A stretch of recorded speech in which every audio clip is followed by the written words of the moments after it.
Hello again, Steve here with a few comments on something I thought about today, which is that we human beings have the tendency to sometimes use what we previously detested when it was inconvenient to further our cause.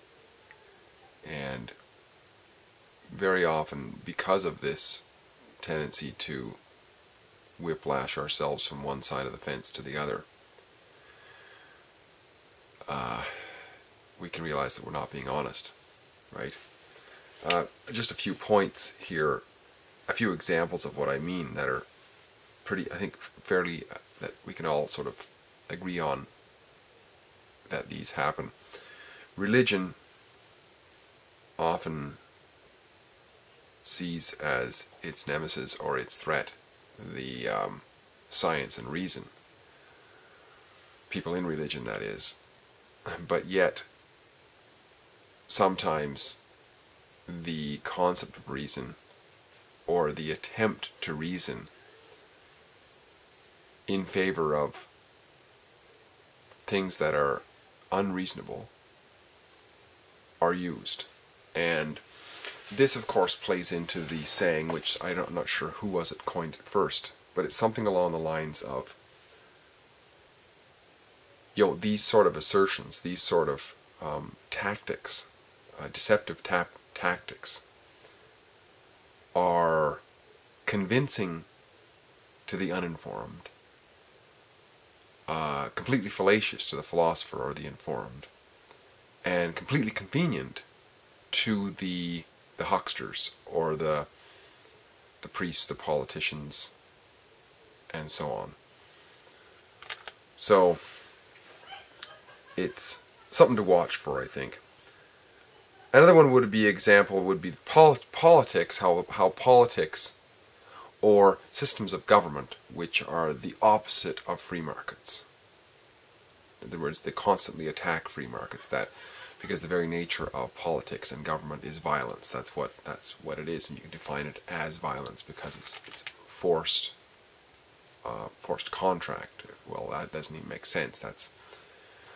That's one of those oxymorons. You cannot have a forced contract because it's not a contract, right? But it's compulsion. It's compulsion, which is not a free market. Yet, everything that government uses has come from the free market. It's come from the free market of ideas, all the way from their guns to the computers that are used, to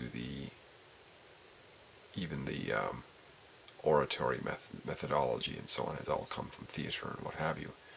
It's all come from there. They constantly attempt to shut it down by putting resistance in front of it in the form of regulation and taxation and all those sorts of things. Well, all those regulations are taxation, of course, but by putting roadblocks in front of innovation and the free market. Yet they use the free market because when you're constantly throwing wrenches into the gear wheels of progress, you cannot produce anything. So anybody in government doesn't produce anything, but they use what they're constantly trying to shut down. It's rather intriguing, actually. Another example would be there's a guy called Peter Joseph. He started the zeitgeist movement, and whether one agrees with him or not, and so on, he's basically he's recoined he calls it something else, but basically a dyed-in-the-wool communist, from what I can see. I think it's anarcho something, I don't know, communist or socialist or something. But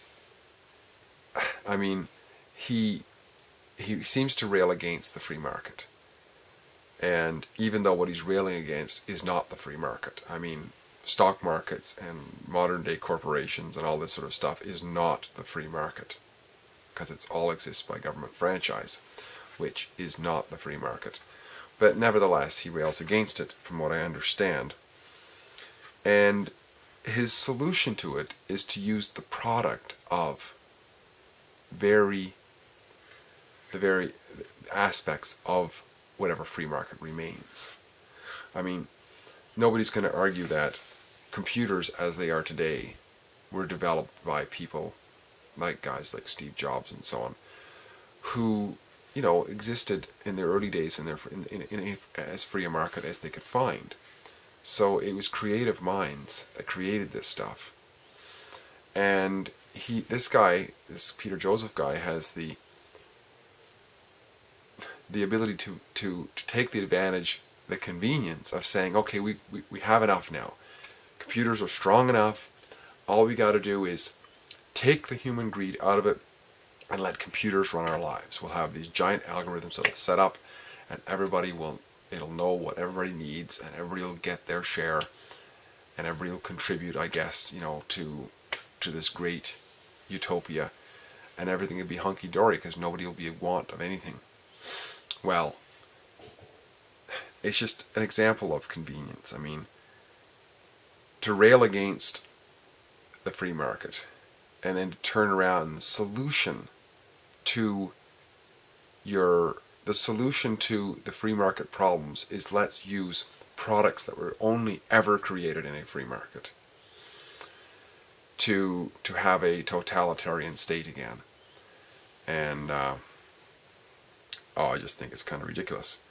So I think we have this tendency to pick and choose what is convenient for us, whether that is in scripture, let's blow over, comments like "we shall not suffer a witch to live" and this sort of thing, and turn to Jesus meek and mild in the times when he's having a good mood and not when he's turning over tables and yelling at people, and just cherry pick what we want to, rather than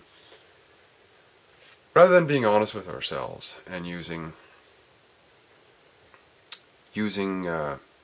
reasoned rigor and evidence, and just sitting down and simply saying, well, hang on a second here. If I'm against the free market, but I'm willing to use the product of the free market, then obviously I'm not against the free market. This is preposterous. If the free market was so wonderful in getting us to this technology that now we don't need anything anymore, then why not allow more free market? Why open it completely up? Yeah, it's I don't know, it's either ignorance or intellectual dishonesty. It's one of the two. But I think it's important for us because we can be aware of this tendency within ourselves and the tendency within others to use these false ways of reasoning and these false ways of this dishonesty. This dishonesty for convenience sake. I think it's important to be aware of that. Well, not much else to say, but I wanted to share a few thoughts on that tonight. Hope this is helpful. My name is Steve again, as it was yesterday, and as it may be tomorrow as well. Saying goodbye for this evening, and we'll talk again soon. Bye for now.